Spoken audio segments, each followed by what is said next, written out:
والكلمة لسي محمد الصغير حماني. بسم الله الرحمن الرحيم، والصلاة والسلام على رسول الله. شكرا سيد الرئيس، السادة الوزراء، السادة والسيدات النواب، السادة والسيدات الحضور، السلام عليكم ورحمة الله وبركاته. إن هذا القانون جاء لدعم الأدلة في إثبات الجناية أو الجنح، حيث تعتبر البصمة الوراثية وسيلة الإثبات تدعم بداية الدليل ومنها الشهود. إن البصمة الوراثية ليست هي الأساس في الأدلة المعتمدة عليها في إصدار أي حكم قضائي، ولكن هناك حالات تكون فيها البصمة الوراثية ذات أهمية، وأشير هنا إلى حالات الاغتصاب والتعرف عن النسب أو حالات الكوارث الطبيعية، حيث تكون فيه البصمة الوراثية دليلا ماديا علمي يعتمد عليه القاضي في إصدار قراره. ففي حالات التعرف على سبب سواء بالإثبات أو النفي، أو في حالات أخرى تكون فيها البصمة الوراثية ذات قيمة في إصدار الحكم القضائي. تطرح مسألة الإمكانيات، حيث تتوفر جزاء على مخبرين فقط. سيد الرئيس، سيد الوزير، إن إثبات الجنائي يستلزم شروط معينة، فهل يحققها هذا القانون والتي نذكر منها؟ أولا، إن استعمال هذه التقنية يكون لإثبات أو نفي الاتهام وفي حدود الأشخاص المطلعين بأمر التحقيق فحسب. ثانيا، أن لا يسمح بإجراء هذا الإثبات إلا بإذن من السلطة المختصة بالتحقيق. ثالثا، أن لا يسمح بإجراء هذا الإثبات إلا في نطاق الجرائم التي على درجة من الخطورة الإجرائية. رابعا، أن لا يتم الإثبات إلا في هياكل طبية تابعة لوزارة العدل أو حاصلة على ترخيص منها. خامسا، تحفظ العينات والأنسجة إذا أظهرت النتائج إدانة المتهم مع تحديد المدة القصوى للفظها. فهل نحن اليوم نتوافق على هذه الشروط؟ سيد الرئيس، السيد الوزير، إن قلة الإمكانيات وزيادة الطلب على المخبرين بسبب تأخر في جاهزية الخبرة لاستعمالها في إثبات التهمة أو نفيها، وقد يصدر الحكم والخبرة غير جاهزة، وخاصة إذا تعلق الأمر بالنسب وما يسببه من اختلاط الأنساب. إن صلاحية هذا القانون مرتبطة بتوفر إمكانيات كبيرة، إطارات كفءة وكافية، وإلا سيزيد في الارتفاع النسب الأخطاء قضائية، بينما نطمح إلى تقليل منها.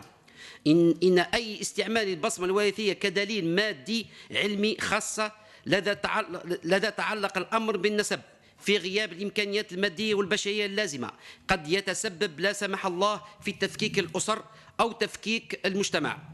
سيد الرئيس، سيد الوزير، إن مشروع هذا القانون له علاقة بقانون الأسرة في جانب المتعلق بالنسب، وأن أي استعمال للبصمة الوراثية بطريقة غير صحيحة في غياب الإمكانيات خاصة، وأن من بين القضايا المطروحة الآن أمام العدالة تتمثل في إنكار النسب. فقد تثبت البصمة الوراثية أن الابن لذلك الرجل، ولكن الرجل ينفي ذلك. إن هذه المصائب التي يتخبط فيها المجتمع هي نتيجة انحلال الخلقي والفساد المجتمع. وللأسف الشديد، رغم شيوع الفساد الأخلاقي وانتشار الآفات الاجتماعية المختلفة، نجد من الأصوات من ينادي بالتغريب الأسرة الجزائرية والقضاء على ما بقي من أحكام الشريعة في قانون الأسرة، حتى يغرق الفرد والمجتمع كليا في الرذيلة، وكل هذا تحت شعار حرية المرأة أو تحرير المرأة وما شابه ذلك.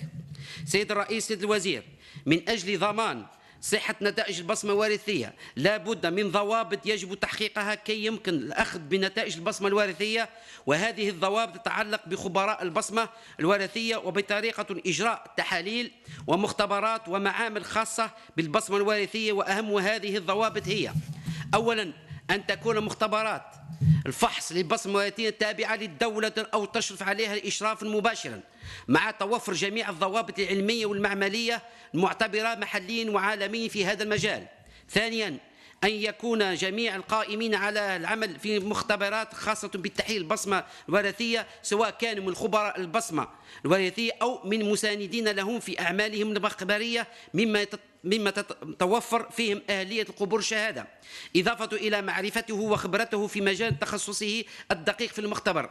ثالثا، توثيق كل خطوة من خطوات تحليل البصمة الوراثية، بدءا من نقل عينات إلى ظهور النتائج، حرصا على سلامة تلك العينات وضمان لصحة نتائجها، مع حفظ هذه الوثائق للرجوع إليها عند الحاجة. رابعا، عمل على التحليل الخاصة بالبصمة بطرق متعددة وبعدد أكبر من الإحماض، ضمانا لصحة النتائج قدر الإمكان. فإذا